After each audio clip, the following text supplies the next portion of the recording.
সাভারের আমিনবাজারে বিশ্বকাপ ফুটবল ঘিরে ব্যাপক উন্মাদনা তৈরি হয়েছে, যার মূল আকর্ষণ ছিল এলাকার প্রধান সড়ক ও আশপাশের এলাকাগুলোতে বিশ্বের ৪৮টি ও বাংলাদেশের ২টি পতাকা সহ রং বেরঙের পতাকার ছড়াছড়ি।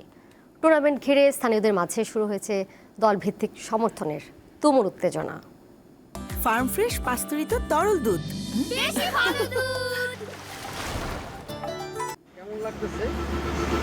বিশ্বকাপের উন্মাদনা সারা বিশ্বে যেরকম ছড়িয়ে পড়েছে সেটি কিন্তু সাভারেও শুরু হয়েছে। একে রাজধানীর সন্নিকটে আমি যেখানে রয়েছি সেটি হচ্ছে সাভারের আমিনবাজার। সেই আমিনবাজারে এখানে বাসাবাড়ি ছাদ থেকে শুরু করে মহাসড়কে বিশ্বকাপের ৪৮টি দেশের পতাকা সেটি টানানো হয়েছে। তো সেই বিশ্বকাপের উন্মাদনা নিয়ে আমি এখানকার সমর্থক যারা রয়েছে, যারা এখানে দর্শনার্থী আসছে, তাদের সাথে কথা বলবো। আমরা যারা খেলাপ্রেমী আছি, আমাদের জন্য বিশ্বকাপ আসলে অনেক বড় একটা ইভেন্ট।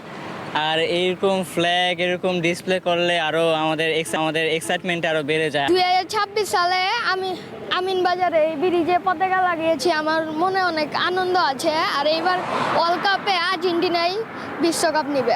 নেইমারকে অনেক ভালোবাসি এবং একই সাথে ভিনিসিয়াস আছে।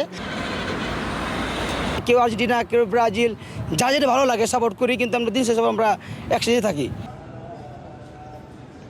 যদিও আমি বাঙালি, তবে আর্জেন্টিনাকে আমি অনেক ভালোবাসি।